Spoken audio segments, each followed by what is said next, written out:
Welcome to Silent Secrets. I'm your host for tonight's mystery.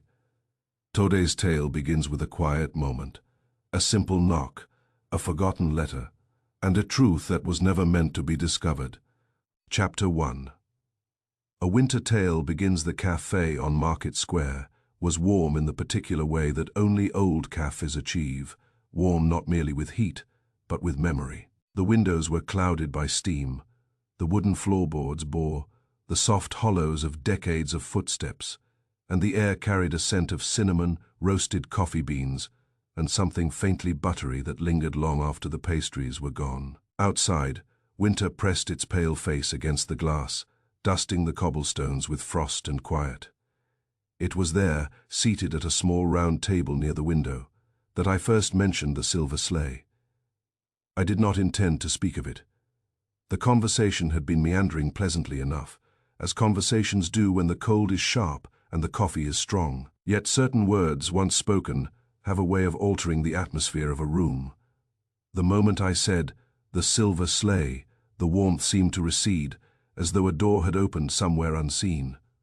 Across from me, Hercule Poirot paused with his teacup raised halfway to his lips. Poirot was immaculately dressed, as always, even in the depth of winter. His coat was dark and perfectly pressed. His shoes gleamed, despite the slush outside, and his mustache, those famous, symmetrical whiskers, had been waxed to an exacting point. He looked, at first glance, entirely unperturbed. Yet I had come to know him well enough to recognize the subtle signs, the slight narrowing of his eyes, the measured stillness that meant his mind had already begun to work. "The Silver Sleigh," he repeated softly, setting the cup down with care. "An interesting choice of words, my friend." At the neighboring tables, conversation faltered. A woman stirring sugar into her coffee slowed her hand. An elderly man near the stove cleared his throat and looked away. Even the young waiter, passing with a tray of cups, hesitated just long enough to notice. Poirot observed all this without appearing to do so. He smiled faintly, the smile of a man who sees more than he says. "You see," he continued, "already it has done something curious, a name that changes the air, that is never without significance." I shifted in my chair. It is only a local curiosity, a winter festival attraction. A sleigh, beautifully made, polished silver from prow to runners. It appears every year gleaming under the lanterns. People admire it. Children beg to ride in it, but no one ever does so twice. Poirot raised an eyebrow. "By choice." "By circumstance," I said, "or superstition." At this, the woman at the neighboring table let out a small, involuntary sound. She quickly pretended to cough, but the damage was done. Poirot leaned back, folding his gloved hands together. "Superstition," he murmured. "Ah, that old enemy of reason." And yet, he glanced around the café again, taking in the careful avoidance of our eyes by the other patrons. Superstition does not endure for decades without nourishment. Outside, a horse-drawn cart passed, its wheels crunching over frozen snow. Somewhere, a church bell chimed the hour. The winter festival was only days away, and the town hummed with a restrained excitement that barely masked an undercurrent of unease. "The Silver Sleigh appears every winter festival," I continued, lowering my voice. "Always the same, always immaculate, and always wrong somehow. Locals say it is tied to an old tragedy, a death perhaps more than one." Poirot's eyes brightened, not with excitement, but with something sharper, curiosity honed by long experience. "And you tell me this now," he said gently, "because..." Before I could answer, the waiter arrived. He set down Poirot's pastry with unnecessary force, as though hoping to escape before more dangerous words were spoken. "You should not talk about that thing," the waiter muttered, avoiding eye contact. "Not here." Poirot looked up at him, mild and courteous. "My apologies. We did not wish to cause distress." The waiter hesitated, then straightened, emboldened perhaps by Poirot's polite tone. "It brings bad luck," he said. "Every time someone tries to make light of it, Something happens, best leave old stories alone. And yet, Poirot replied, stories persist because someone, somewhere, remembers the truth. The waiter flushed, said nothing more, and retreated behind the counter. Poirot watched him go, then turned back to me. You see, fear, guilt, silence. These are not the companions of harmless legends. I sighed. This year is different. That captured his attention at once. Different how? For the first time, I said, Summoning has decided to prove the stories wrong. Publicly, boldly, they intend not only to ride the Silver Sleigh, but to do so more than once. Poirot's mustache twitched.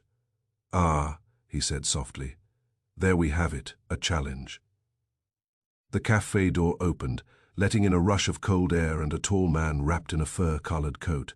His boots left damp prints on the floor as he stamped the snow away. He glanced around, spotted us, and approached with long, confident strides. Good, he said, removing his gloves. You are both here. I recognized him at once, Julian Harrow. Wealthy patron of the festival, investor in half the town's winter attractions, and a man with a smile that suggested he had never been told no in his life. Hercule Poirot, Harrow said, extending a hand. I am honored. I hear you are spending the season among us. Poirot rose and shook his hand politely. The honor is mine, monsieur. Pardon me, Mr. Harrow. Harrow laughed. No need for formalities. We are all friends here. At least, that is my hope. Poirot resumed his seat, studying the man with undisguised interest. Harrow was handsome in a polished way, with keen eyes and a confident posture. But there was tension beneath it, a tightness around the mouth that suggested impatience or determination. You were just speaking of the Silver Sleigh, Harrow said casually, though his gaze flicked toward the other patrons who were now listening openly. Indeed, Poirot replied. It seems it is the subject on many minds. Good, Harrow said. Then allow me to be frank. I am tired of whispered curses and childish fear. The sleigh is a masterpiece. It deserves to be used, not locked behind superstition. This year, I will ride it, and I will ride it again. A murmur rippled through the café. Poirot tilted his head. You understand, of course, that by declaring such an intention, you invite attention. That is precisely the point, Harrow said. Let the town see there is nothing to fear. And if there is? Poirot asked quietly. Harrow smiled, but it did not reach his eyes. Then we will discover it. Will we not? Outside, snow began to fall in earnest, thick flakes drifting past the windows. Like silent warnings, Poirot watched them for a long moment before speaking. You believe the sleigh is cursed because of an old tragedy, he said. Tell me, Mr. Harrow, do you know what that tragedy truly was? Harrow hesitated, just briefly, but Poirot noticed. I know enough, Harrow said. And I know this. Fear thrives in darkness. I intend to bring light. Poirot nodded slowly. Very well, he said. But remember, light reveals everything, even that which one might prefer to remain hidden.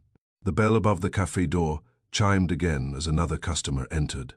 But the warmth did not return. The Silver Sleigh, gleaming somewhere beyond the square, seemed suddenly closer, its shadow stretching quietly toward us. And in that moment, though no crime had yet been committed, I felt, with a certainty that chilled me more than the winter air, that the festival had already begun its march toward tragedy. Chapter 2. The festival night snow fell with deceptive gentleness on the night of the winter festival, as though the sky itself wished to disguise whatever intentions it held. Each flake drifted slowly, softly, settling upon rooftops, shoulders, and lantern tops with equal indifference. The town square glowed beneath strings of golden lights, their reflections shimmering across the packed snow like spilled coins. Music played, cheerful, rehearsed, reassuring, and laughter rose in carefully measured bursts. Yet beneath it all ran a current of expectation, so taut it might have snapped at the slightest disturbance. The Silver Sleigh stood at the center of the square. It was more magnificent than any description could adequately convey. Crafted entirely of polished silver, toned metal, it caught and reflected the lantern light so brilliantly that it seemed almost unreal, as though conjured rather than built. The runners curved upward in elegant arcs, etched with patterns of winter leaves and stars. The body of the sleigh bore no ornamentation beyond its flawless surface, yet it needed none. It was beauty restrained, deliberate, and therefore all the more commanding. A crowd had gathered in a wide circle around it, careful not to step too close. Children were held firmly by gloved hands. Older townspeople stood slightly apart, their faces unreadable. Visitors, drawn by rumor and novelty, leaned forward eagerly, unaware that they were witnessing something the locals regarded with an unease bordering on reverence. Hercule Poirot and I stood near the edge of the square, close enough to observe yet far enough to see the full arrangement of people and objects. Poirot was wrapped in a thick woolen coat, his hat pulled low against the cold. He surveyed the scene with quiet intensity, his gaze moving not to the sleigh first, but to the faces surrounding it. "Observe," he said softly, without looking at me. "They celebrate, yes, but they do not rejoice." Before I could reply, a figure stepped forward, breaking the invisible boundary around the sleigh, Evan Cole. As festival organizer, Cole was well known in the town. He was a man in his early 40s, tall and broad, shouldered, with the confident bearing of someone accustomed to command. His dark hair was neatly combed, his coat tailored for effect as much as warmth. When he smiled, it was wide and practiced, a smile meant for crowds. "Good people," Cole called out, his voice carrying easily over the music. "Tonight, we honor tradition, we honor craftsmanship, and we honor courage." A few polite cheers followed.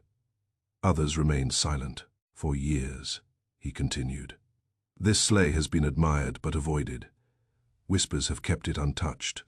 Tonight, those whispers end." At the edge of the square, Julian Harrow watched intently, his expression sharp with interest. Beside him stood a woman wrapped in a pale blue cloak, Clara Fenwick, the town archivist, known for her quiet manner and formidable knowledge of local history. Her hands were clasped tightly together, knuckles white beneath her gloves. Poirot noticed her at once. "She fears not the sleigh," he murmured, "but what its use may awaken." Cole gestured toward the horses, now being led forward. Two strong, dark animals, their breath steaming in the cold. Their harnesses were newly polished, their bells freshly fastened. The bells were small, bright, and unmistakably loud. "I will lead the ceremonial ride myself," Cole announced. "Once around the square, once down Lantern Way, and back again one ride, to show there is nothing to fear." A murmur spread through the crowd. This had not been widely announced. Poirot's eyes narrowed slightly.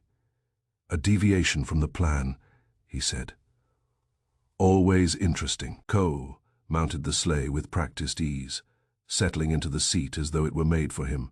For a brief moment, the crowd leaned forward collectively, breath held. Then Cole laughed. "You see," he said, raising a hand. "Perfectly ordinary." The driver snapped the reins. The horses moved forward. The bells rang once. It was a clear, sharp sound cutting cleanly through the music. One single chime, and then the sleigh moved beyond the brightest pool of lantern light, turning onto Lantern Way, where the street narrowed and the lamps grew fewer. The music faltered, then stopped entirely. We waited. At first, there was nothing unusual. The horses' hooves could still be heard faintly, the runners whispering over snow. Then, gradually, the sound diminished, too quickly. Simone laughed nervously. "They will reappear any moment," a woman said, though she spoke to reassure herself more than anyone else. Poirot's gaze was fixed on the dark mouth of Lantern Way. "Notice," he said quietly. The silence. A minute passed. Then another. The horses did not return. The bells did not ring again. A restless movement spread through the crowd. People shifted, whispered, craned their necks. Evan Cole was not a man given to theatrics beyond his announcements. This delay was unplanned. Julian Harrow stepped forward. "This is part of the show, yes," he called out, though there was tension beneath his bravado. "No," answer came. At last, A group of men broke from the crowd and hurried down Lantern Way. Lanterns raised high. Others followed despite themselves. Poirot did not move. "Are you not going to see?" I asked. "In due course," he replied. First, I observed the reaction. Clara Fenwick had gone pale. She stood frozen, eyes fixed on the darkness. "He should not have ridden it," she whispered. "Not him." Poirot turned to her at once. "Why not him, specifically?" She seemed startled by the question, then pressed her lips together. "Because," she said slowly, "some stories are not warnings for everyone. They are warnings for particular people." Before Poirot could ask more, a shout echoed from Lantern Way. "They are gone." The words struck the square like a physical blow. Panic erupted in earnest now. More lanterns were lit. People surged forward, then hesitated, unwilling to enter the dark. At last, the search party returned. Faces pale, eyes wide. "There are tracks," one man said. "The horses, the runners, they go part way down the street." Then, nothing. They stop, as if the sleigh vanished into the air. A woman screamed. Poirot exhaled slowly. "No object vanishes," he said calmly, "but it may be concealed." Julian Harrow rounded on him. "Then find it," he snapped. "You are the great detective, are you not?" Poirot met his gaze steadily. "I am," he said, "and I will. But understand this, tonight has crossed a threshold." Snow continued to fall, muffling the square, softening edges, concealing footprints even as they formed. Somewhere beyond the lantern light, the Silver Sleigh, and Evan Cole with it, had disappeared into the winter darkness. And the legend, long whispered and carefully avoided, had claimed its first victim in many years. Chapter 3. A body in the snow dawn came reluctantly, as though the sky itself feared what daylight might reveal. The snow had stopped sometime in the early hours, leaving behind a hush so complete it seemed unnatural. The town lay beneath a smooth white cover, rooftops softened, streets erased, the events of the night before concealed beneath a fragile calm. Smoke rose thinly from chimneys, and the river beyond the eastern fields lay locked beneath a skin of ice that reflected the pale morning light like dull glass. It was there, near the frozen riverbank, that they found Evan Cole. The news reached us just after sunrise. A boy sent running from the outskirts of town, breathless and wide, his words tumbling over one another in panic. By the time Poirot and I arrived at the site, a small knot of people had already gathered at a respectful distance, as though instinct warned them not to draw too close. Poirot stopped several paces short of the crowd. "Observe first," he said quietly. "Emotion clouds the eye. We must not allow it." The body lay half-turned on its side, one arm bent awkwardly beneath him, the other stretched toward the sleigh as though frozen mid-gesture. Evan Cole's face was pale, his features fixed in an expression that was neither peaceful nor overtly terrified, but something in between. A stunned incomprehension that lingered even in death. Beside him stood the Silver Sleigh. It was upright, perfectly balanced on its runners, as though placed there with deliberate care. Its surface gleamed faintly in the cold light, untouched by snow, unmarred by frost. While the ground around it bore the soft powder of the night's snowfall, the sleigh itself remained immaculate, as pristine as when it had been unveiled in the town square. A murmur rippled through the onlookers. "It has not changed," someone whispered. "Not a mark on it, just like before." Poirot crouched slowly, his movements careful, precise. He examined the ground first, not the body, not the sleigh, but the snow. "There," he said softly. Footprints led toward the sleigh. Only toward it. They were Evan Cole's unmistakably. Large, confident strides at first, then shorter, uneven steps as he drew closer to the riverbank. There were no signs of a struggle, no overlapping tracks, no marks of flight or pursuit, and none leading away. Poirot straightened, his expression grave. "A singular journey," he said, "one that ends, but does not return." The constable arrived moments later, his boots crunching loudly in the snow. He removed his hat upon seeing the body, then glanced uneasily at the sleigh. "No tracks leaving?" he asked. "None," Poirot replied. The constable swallowed. "Just like the other time." Poirot turned to him at once. "The other time?" The man hesitated, then nodded reluctantly. "Years ago, before my posting. Another death, tied to the sleigh, same arrangement." Clara Fenwick stood apart from the group, her face drawn and colorless. When Poirot approached her, she did not look surprised. "You knew this would happen," Poirot said gently. "I knew it might," she replied. "I prayed it would not." Poirot gestured toward the sleigh. "Tell me, Miss Fenwick, in the records you guard so carefully, does the sleigh always return untouched?" "Yes," she said. "Always clean, always waiting. And the victims, always alone." Poirot absorbed this in silence. The physician arrived next, kneeling beside Evan Cole to perform a brief examination. He shook his head slowly. "No visible wounds," he said. "No blood, no signs of violence. Exposure alone would not have claimed him so quickly."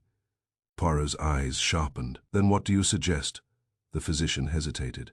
"Shock, perhaps. Extreme distress. The cold would have done the rest." Poirot glanced again at Evan's face. "Yes," he murmured. "Distress.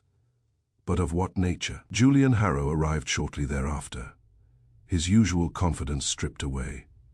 He stared at the body, then at the sleigh, his jaw tightening. "This is madness," he said hoarsely. "A trick. Someone staged this." Poirot turned to him calmly. "And yet, the snow tells no such story." Harrow looked down at the footprints, then away. "Legends breed hysteria," he said. "That is all." Poirot stepped closer to the sleigh. He did not touch it. Instead, he studied its placement, its angle, its immaculate condition. "Madness," Poirot repeated softly. "Or method." The constable cleared his throat. "We will move the body shortly." "No," Poirot said firmly, "not yet." The man blinked, "Sir." "This scene speaks," Poirot continued, "and it will not repeat itself." As the townspeople watched from a distance, whispering openly now, the truth settled heavily over the frozen riverbank. Whatever they had once believed, whatever comfort superstition had offered, it could no longer be dismissed as folklore. Evan Cole was dead. The Silver Sleigh had returned, and no one could explain how. The curse, once spoken in half, jest and quiet warning, no longer felt like a story at all. Chapter 4. Old grudges surfaced by mid-morning. The cold had driven everyone indoors. The lodge overlooking the town square, usually a place of warmth, mulled, cider, and cheerful exhaustion, had taken on a different character entirely. Fires burned in every hearth, yet the chill persisted, clinging not to the body but to the mind. Snowmelt dripped steadily from boots lined along the walls, marking time with soft, irregular taps. Voices were low. Laughter was absent. The Silver Sleigh had been brought back. It stood now beneath the lodge's high-timbered ceiling, positioned near the great windows, as though placed for judgment. Even here, even indoors, it remained immaculate. No frost, no water stains, no evidence that it had stood all night beside a frozen riverbank. Hercule Poirot observed it from a distance, his hands clasped behind his back. "It is very careful," he said quietly. "Careful?" I asked. "The sleigh," he replied. "It inspires fear, but it does not invite scrutiny. It presents itself as an object of legend rather than of mechanics." Around us, the principal figures of the festival gathered in uneasy clusters. Martha Hale stood closest to the sleigh. She was a woman of late middle age, sturdy, practical, her grey-streaked hair pulled back severely.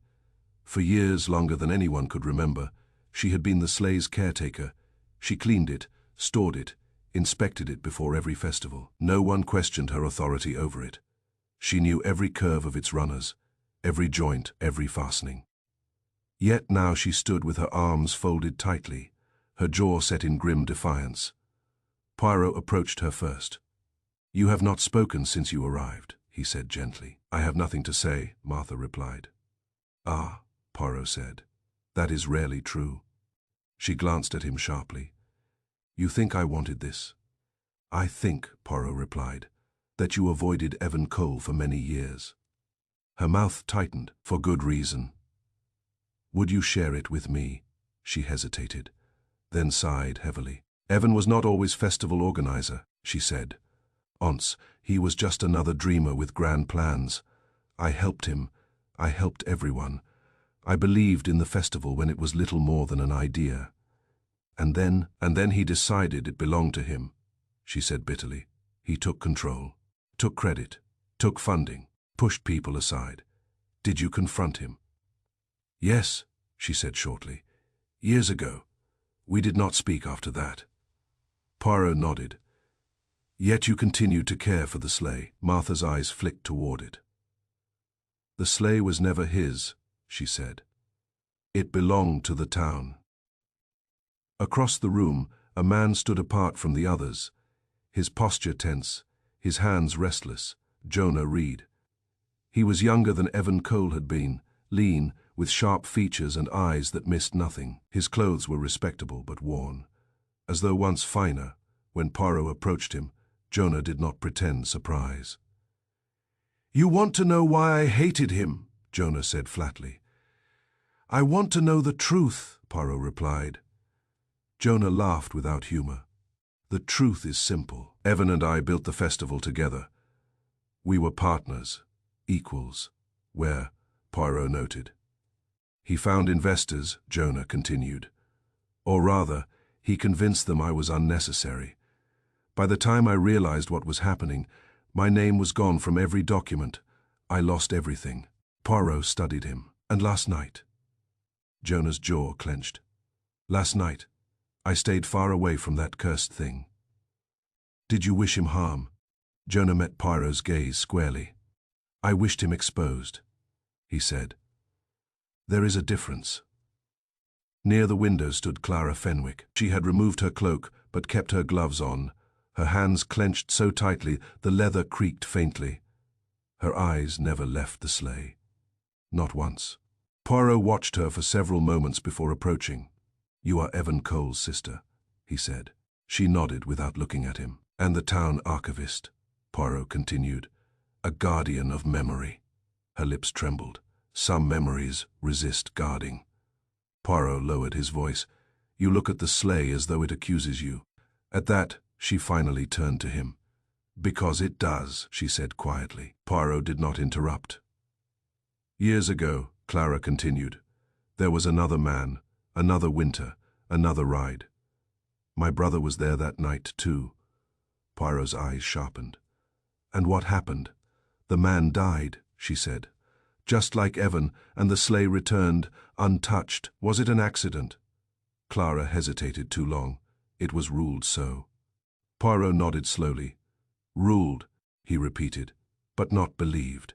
Her gaze dropped. Some truths, she said, destroy more than they save. At the far end of the lodge, Julian Harrow argued quietly with the constable, his agitation barely concealed.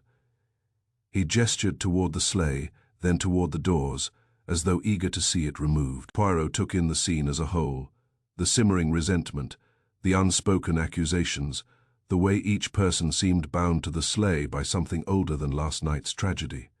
Observe, he said to me softly, a curse is a convenient thing. It allows guilt to disperse itself into the air. The fire crackled. Snow tapped faintly against the windows. Old grudges, long buried beneath festival lights and careful smiles, had surfaced at last.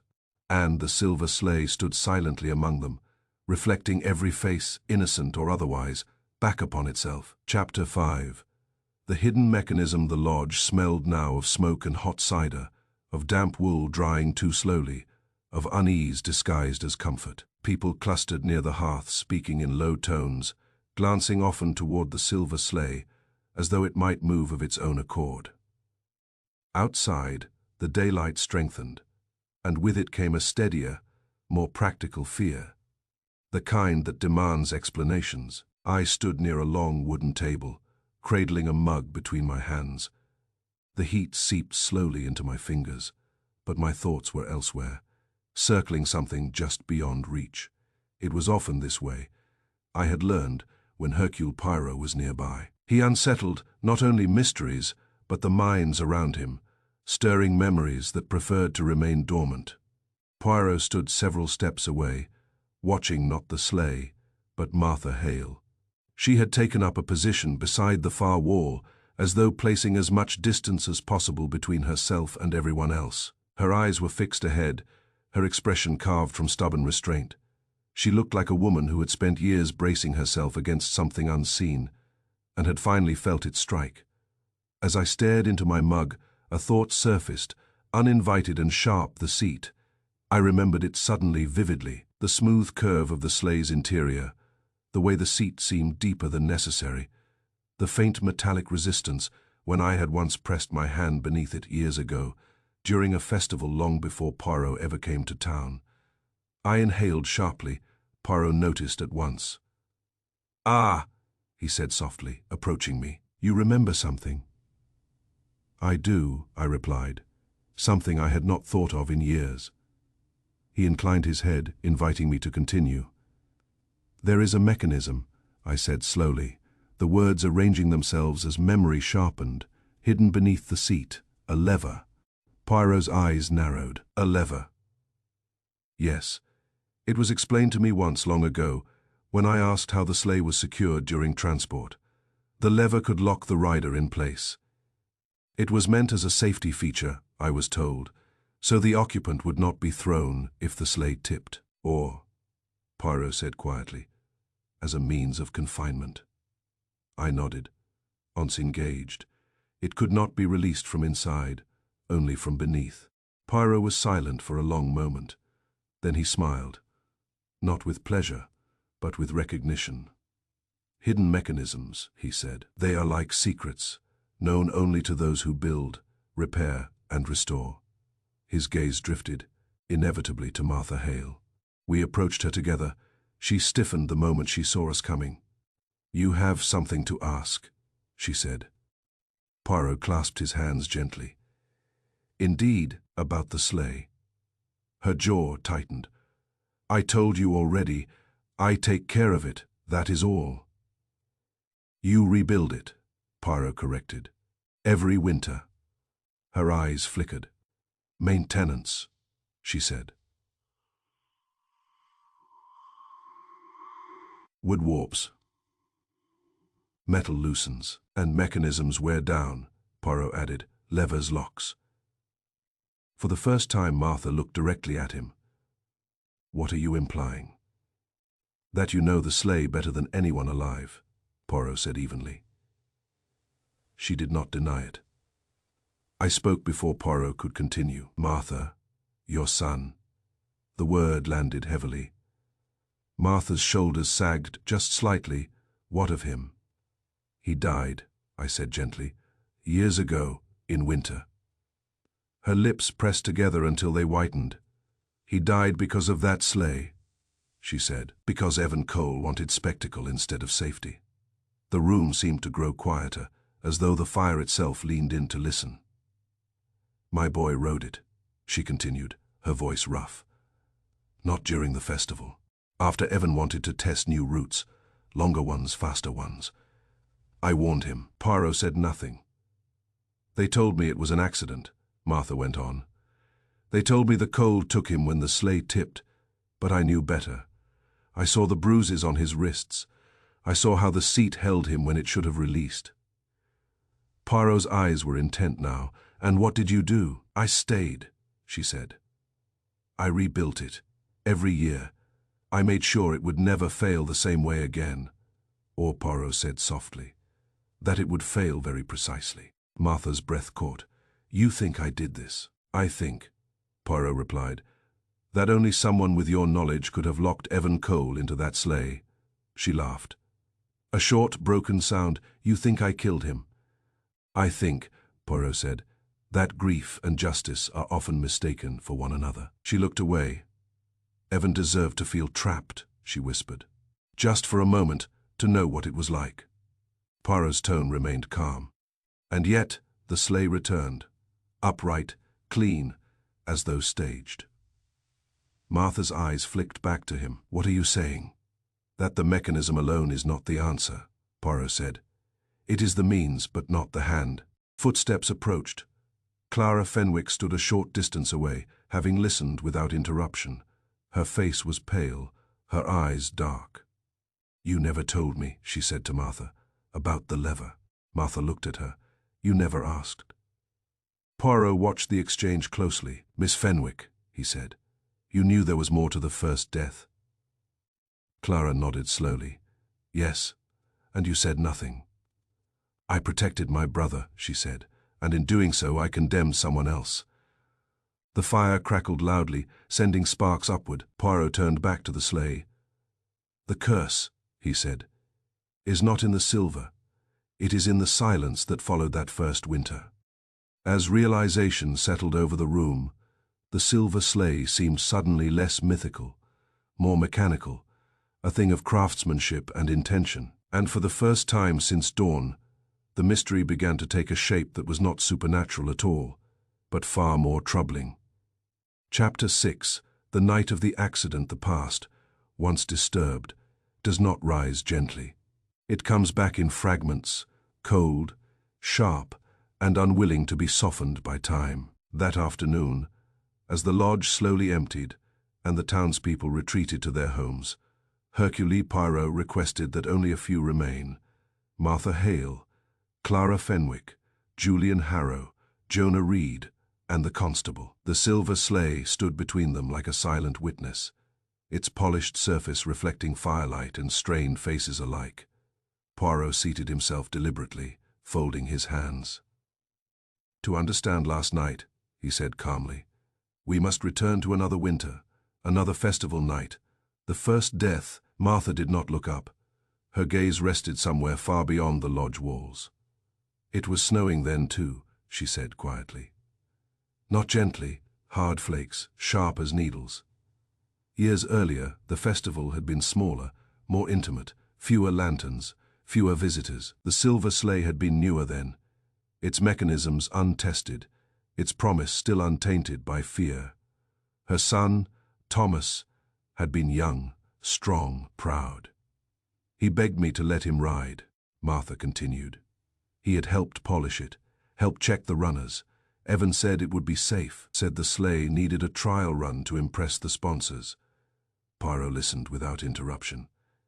"They took the longer route," she said, "down toward the river, faster than planned." Jonah Reed shifted uneasily. "That route wasn't approved," he muttered. "No," Martha replied. "I told Evan that. I told him the ice was thin near the bend." Her hands trembled now, though her voice remained steady. The sleigh hit a rut. The runners caught. Thomas was thrown forward, but the seat did not release him. The locking mechanism jammed. Poirot's eyes closed briefly. "He was dragged," Martha said, "into the river." No one spoke. "The water took him," she finished. "The sleigh overturned. Evan pulled it free with help. They said the cold killed my boy. They said it was no one's fault." "And the mechanism?" Poirot asked gently. "Evan ordered it altered before morning," Martha said. "He said panic would destroy the festival, that sponsors would flee, that the town needed the celebration." Julian Harrow looked stricken. "I never knew." Clara Fenwick's voice was barely audible. "I did." All eyes turned to her. "My brother came to me that night," Clara said. "He asked me to remove certain records, to adjust reports. He said it was temporary, for the good of the town." Poirot inclined his head. "And you complied?" "I loved my brother," she said, "and I believed him."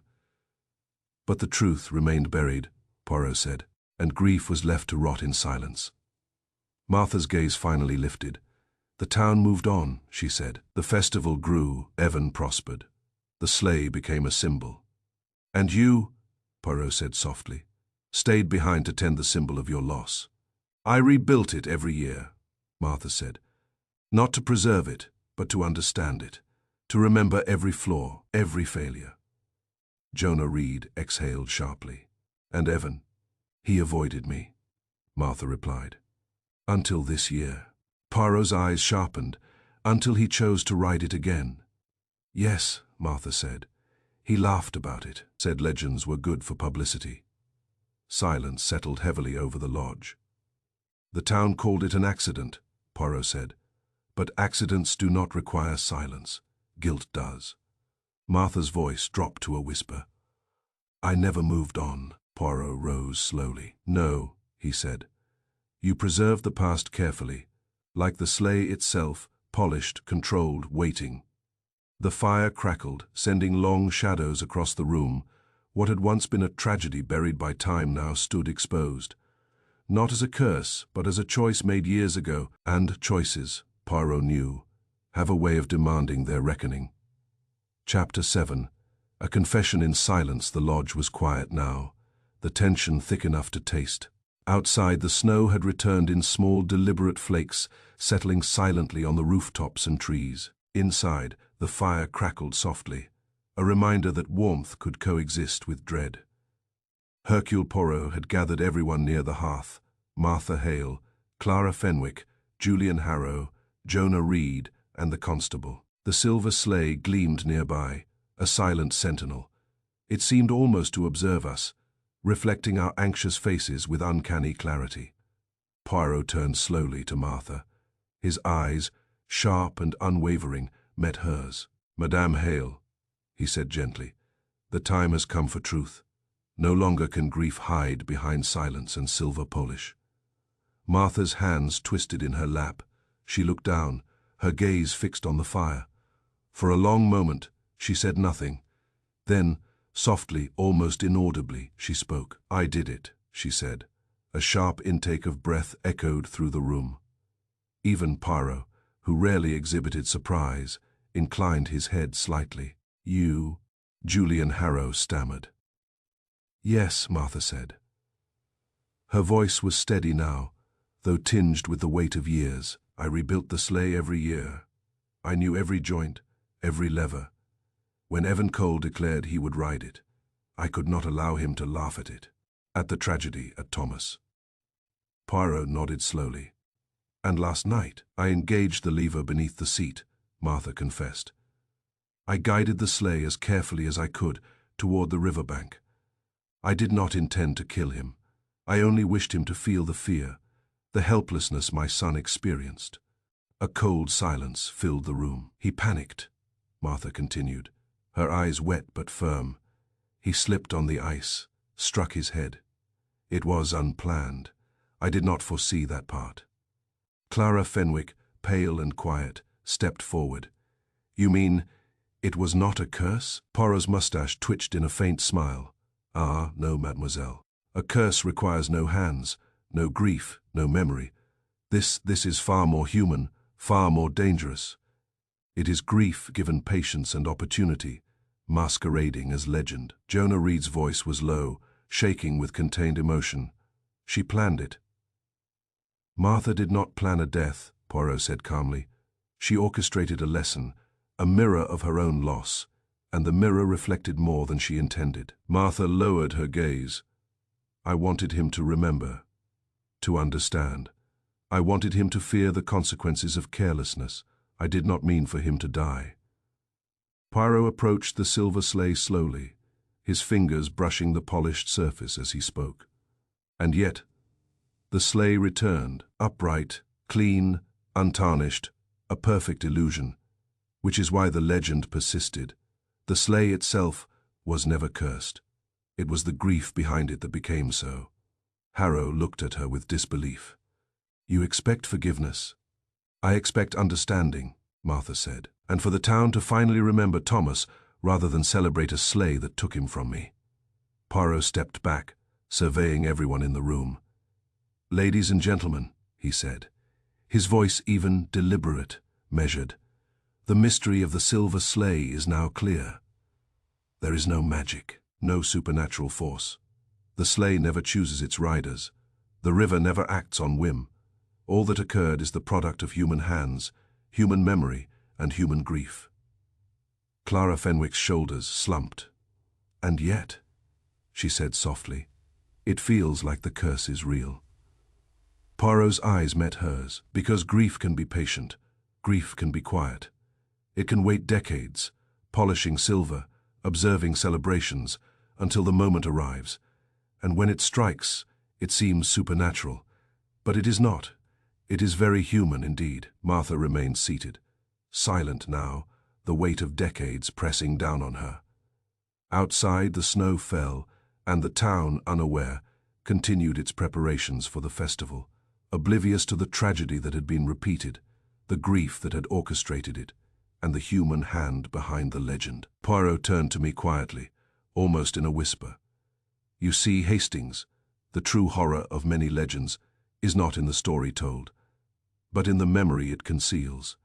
And the memory is often far more cunning than the hand that created it. The fire crackled again, and for the first time since the festival began, a fragile stillness settled over the room. The silver sleigh remained gleaming, upright and untarnished, a silent witness to grief, patience, and the consequences of human pride. And in that silence, the truth lay bare. The curse was never in silver or snow. It was in the patience of sorrow, waiting for the moment to act. Chapter 8. After the snow melts, winter's grip began to loosen in the days that followed, though the snow lingered stubbornly on rooftops, streets, and the edges of the frozen river. The town itself moved cautiously, as though each footstep might uncover a hidden truth. Life returned, but differently, quieter, more careful, colored by the weight of recent events.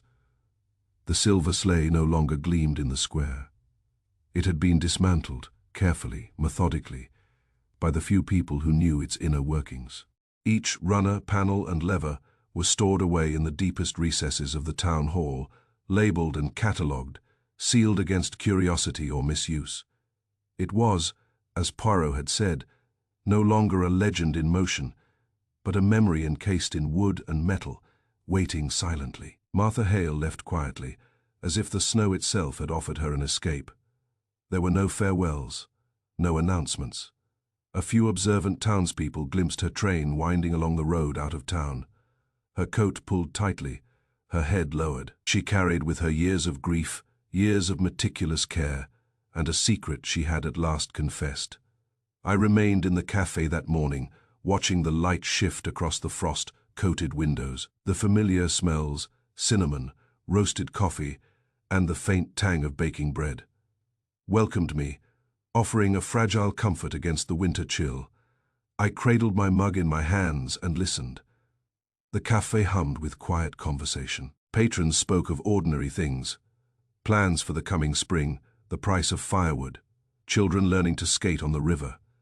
The ordinary rhythms of life continued, oblivious to the extraordinary events that had unfolded just beyond the square. And yet, the memory of the silver sleigh lingered in the air, unspoken but unmistakable. Poirot sat nearby, calm, precise, his hands folded as always, his gaze occasionally lifting to observe the room. He did not speak at first, content to let the moment settle between us. Then, as a boy stumbled past carrying a tray of steaming drinks, he said softly, almost to himself, "You see, Hastings, not every curse is woven with magic. Some are fashioned from memory, some linger because grief refuses to fade. And when that happens, even the simplest of objects, polished, bright, and cold as silver, can become the stage for sorrow's quiet revenge." I nodded, understanding. It was not supernatural forces that haunted the sleigh. It was human hands, human pride, and the relentless patience of grief, a lesson repeated across decades, hidden in a legend that had seemed impossible to explain. Outside, the snow began to melt in earnest, softening the edges of streets and rooftops, flowing into the gutters with steady, unhurried purpose. The town would rebuild, prepare for festivals yet to come, and for the first time in many years, the silver sleigh would remain only in memory, untouched, untarnished, and finally at rest. I took a slow sip of my coffee, letting the warmth fill me, and listened to the cafe hum around me, the ordinary world continuing resilient and a little wiser.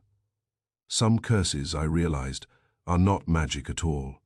They are memory, carefully preserved, stubbornly persistent, and sometimes, finally, ready to be understood. Hercule Poirot sipped his own tea, eyes half closed, his expression one of quiet satisfaction. He had seen the truth laid bare, the human heart revealed, and the mystery resolved not through brilliance alone, but through patience, observation, and the courage to confront grief that had refused to be forgotten. The Silver Sleigh, at last, slept under careful watch, while the town beneath it awoke to the ordinary promise of spring, and the subtle reminder that not all shadows in the snow are supernatural. Some are simply memories, sharp and patient, that refuse to melt.